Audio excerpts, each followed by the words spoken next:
In this video today, I'm going to go ahead and show you how you can recover a deleted story on Instagram. So let's just say that you've accidentally went ahead and deleted your story on accident. Now, I'll show you how you can see that in real time and actually recover it and reinstate it. So let's start off by going through the step process by going to your profile, clicking the top right hand corner three lines, and then going down to your activity under the how you use Instagram. Click your activity, click or go down to removed and archived content, and click on recently deleted.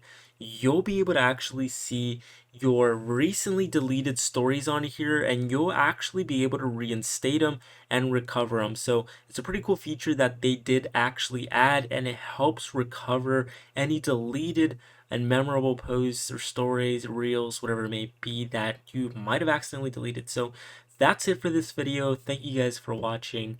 Consider leaving a like if it did help you, and I will see you all for the next one.